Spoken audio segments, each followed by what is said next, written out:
keberadaan masjid menjadi salah satu pilar bagi berdirinya Kesultanan Yogyakarta. Masjid yang didirikan di 4 penjuru mata angin disebut sebagai Masjid Patok Negoro yang bisa diartikan sebagai batas wilayah negara atau wilayah masa kesultanan. Salah satu Masjid Patok Negoro di Yogyakarta yakni Masjid Jami Sultoni yang terletak di Padukuhan Ploso Kuning 4, Minomartani, Kecamatan Ngaglik, Kabupaten Sleman, dan berjarak sekitar 10 km dari Keraton Yogyakarta. Selain menjadi sarana peribadatan, Masjid Patok Negoro Ploso Kuning juga berfungsi sebagai ruang berkumpul, belajar, bermusyawarah, serta menjadi wadah aktivitas sosial masyarakat lainnya. Tinggalan Hamengkubuwono I. Jadi kalau Mataram Islam itu lebih tinggi lagi, zaman Manoban Senopati. Kalau ini zaman setelah pecahnya Jogja Solo. Jadi zaman habis satu. Di daerah istimewa Yogyakarta itu Masjid Patok Negoro yang buat adalah ratu atau raja, namanya Sri Sultan Hamengkubuwono. Itu ada 4. Ada yang namanya Masjid Patok Negoro Merbah Galeh, Bantul, Sleman. Kemudian yang Bantul, kemudian ada yang Patok Negoro Melangi, ada yang Patok Negoro Ploso Kuning. Jadi Patok Negoro itu ada 4. Namanya Masjid Patok Negoro yang memprakarsai, yang mempunyai baik tanah, bangunan dan sekitarnya di situ adalah Sri Sultan Hamengkubuwono atau Raja Yogyakarta.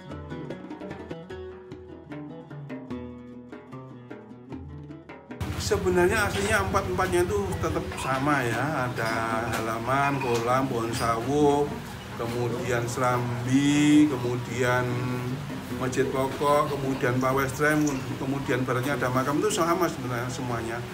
Tata letaknya saya kira juga sama, cuma karena itu kan by desain Keraton Jogja, jadi grand desainnya keraton itu di tengah ada keraton, di ujung barat, timur, selatan, utara ada Masjid Patok Negoro yang ada arsiteknya, Mbak.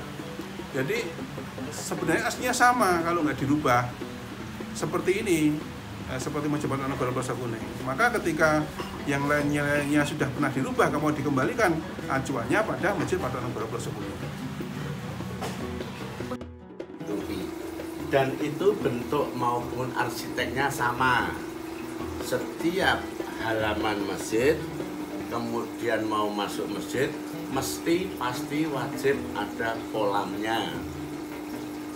Secara filosofi itu ada artinya semua. Setelah dari halaman masuk masjid melalui kolam, walaupun kakinya tidak kena air, secara filosofi artinya itu airnya itu sudah mengenai kaki itu, alias sudah bersih pikiran maupun semuanya yang ada di dalam tubuh kita untuk kita menyembah kepada Tuhan Allah Subhanahu wa Ta'ala, yaitu di masjid itu.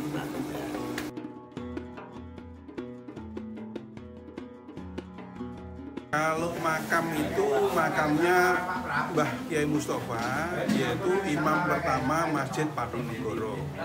Imam pertama Masjid Patok Negoro yang diberi tugas sebagai imam dan pimpinan wilayah, juga sebagai hakim di peradilan agama. Yang di belakang masjid atau seterusnya dari masjid atau baratnya masjid pasti ada makam atau kuburan, mesti. Itu rangkaian paket dari Raja Yogyakarta Sri Sultan Hamengkubuwono. Setiap ada pembangunan Masjid Patok Negoro, pasti ciri khasnya adalah itu. Makam ini sebenarnya kan kadang-kadang jadi kontroversinya itu karena masjid-masjid yang lainnya itu tidak ada makamnya. Jadi seolah-olah mereka nggak mau sholat di menghadap ke makam. Padahal maksudnya sekaligus sarana dakwah bahwa orang yang datang ke masjid sekaligus akan melihat makam, kemudian mendapat nasihat ya. Karena kematian itu nasihat. Kalau orang mendapatkan nasihat kematian, maka dia hidupnya akan berhati-hati. Ya, akhirnya menjadi orang yang selamat.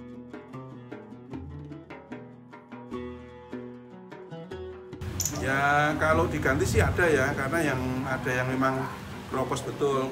Tetapi kalau yang kropos tapi masih kuat, masih dipertahankan, karena kita tadi sifatnya bangunan kita ini sifatnya konservasi, mempertahankan keaslian. Jadi ada yang diganti. Kalau dihitung-hitung ya kira-kira paling 80% lah masih asli. Kalau yang benar-benar asli dari dulu itu ada? Ya, di atap itu banyak. Usuk karena gini Mbak, setiap usuk yang diganti dikasih pin. Usuk nomor sekian, serambi yang bawah dikasih pin tanda diganti. Jadi rata-rata usuk yang diganti. Oh, tambahan sih ada ya, seperti kamar mandi, tempat wudhu itu, karena dulu wudhu itu semua di kolam. Wudhu semua di kolam, sampai sekarang pun yang masih fanatik di kolam ya masih. Tetapi secara umum itu fisiknya, bentuknya, tata ruang letaknya masih. Seperti kan tata ruang Masjid Patonegoro itu pasti dari luar halaman, kemudian ada kolam, kemudian ada serambi, kemudian ada masjid pokok, kemudian di kanan kirinya ada pawestren untuk putri. Itu masih bertahan. Ini asli, mimbar itu yang tempat untuk khutbah. Iya. Asli, ya. Asli. Kalau beduk sama kentongan Sama, masih. Masih asli? Iya, asli.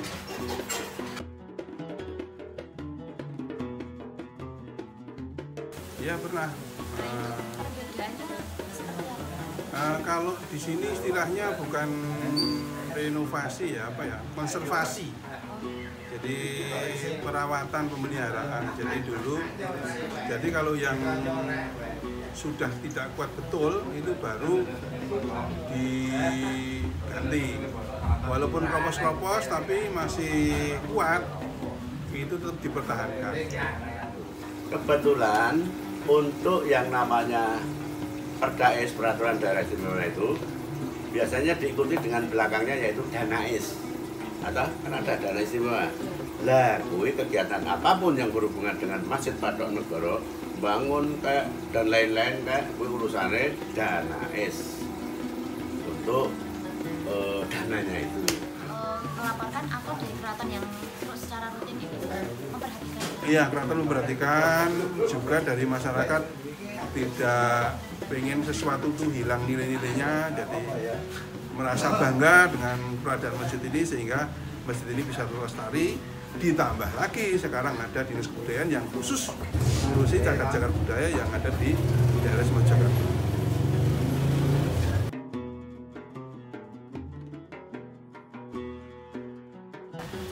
Ini sebentar lagi kita akan pengembangan pagar dan lingkungan.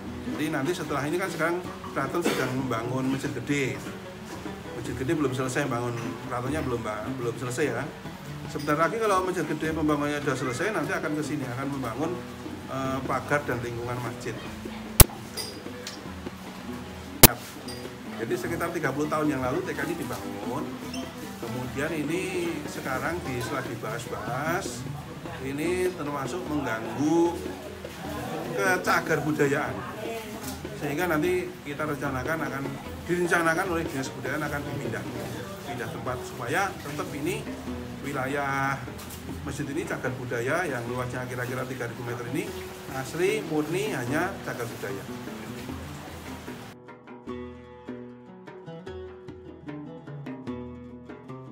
Iya, melestarikan seni budaya itu tugas kita yang ditugaskan oleh keraton. Kemarin kita tampil juga di berbagai acara, melalui untuk ajakan negari, untuk kegiatan-kegiatan NU misalnya, kita tampil juga. Kebetulan untuk Kota Kuning 4 itu kegiatan itu biasanya mengarah ke ritual yang berbau muslim? Kalau tradisi ya, ada tradisi ruan, ada saparan, sebentar lagi ruan nih, ada saparan, ada mulutan, seni budaya ada selawatan Jawa, ada selawatan Rodat, ada Badui, macam-macam. Ada selawat yang selawat berjanji misalnya, macam-macam. Tradisi seni budaya di sini masih lestari. Karena itu memang seni-seni tradisi budaya yang dipesankan oleh pendiri masjid ini, yaitu HB1. Jadi HB1 di samping bangun masjid juga memasangkan untuk meneruskan tradisi budaya Islami yang diwariskan oleh para leluhur. Sehingga beberapa eventnya di sini memang banyak yang mengarah ke agama. Tapi sekarang juga sudah terbuka untuk yang umum, kemudian akustik juga ada sekarang, adroh pun juga ada, banyak kalau adroh.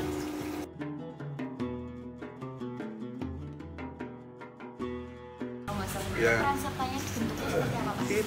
itu karena kita melestarikan tadi fisik, kemudian tradisi budaya tadi, maka terutama fisik karena dari menteri itu ya, menteri apa itu, pokoknya menteri yang membawai untuk ini, untuk kebudayaan ini kita dianggap melestarikan begitu, sehingga kita dikasih penghargaan. Melestarikan itu dalam arti hanya merawat saja atau Enggak, ya merawat fisik dan tradisi budaya. termasuk penulisan buku seperti itu, Pak? Kalau penulisan ada orang-orang yang memang pemerhati menulis sudah banyak. Di Dinas Kebudayaan banyak buku-buku tentang Patok Negoro.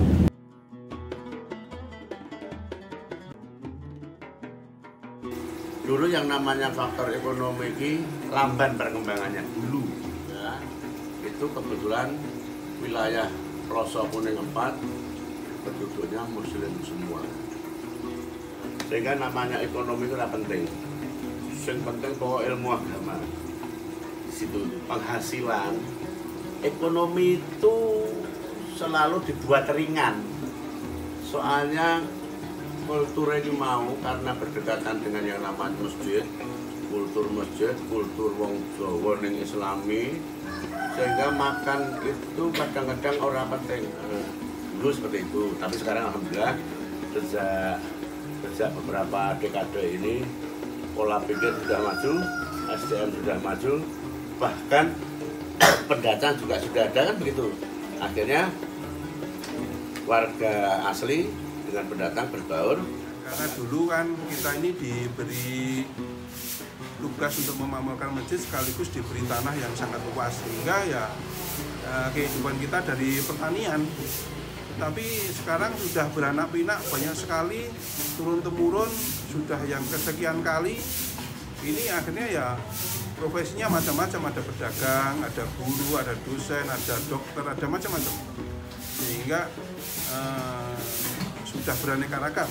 Tetapi kalau kehidupan sosial kemasyarakatan, tradisi, budaya, silaturahim misalnya, gotong royong masih seperti yang dulu.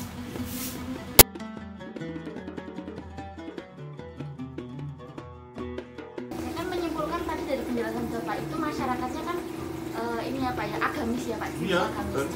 Berarti terkait penyimpangan sosial itu minim ya Pak di sini Pak? Banget, minim banget. Soalnya hubungannya karo nak kono, selalu mesti ingat Tuhan, ingat Allah itu. Minum-minuman Orang kenal. oh itu sama sekali. Orang kenal sama sekali. Waktu itu tidak kenal. Nah, saya yang ngerti, mungkin ono 1-2 yang mengkonsumsi. Tapi boleh dikatakan itu adalah oknum, di sini udah asli kene kan begitu juga kan begitu. Nah, asli harus mungkin pendatang, karena pendatang itu dengan adanya perumahan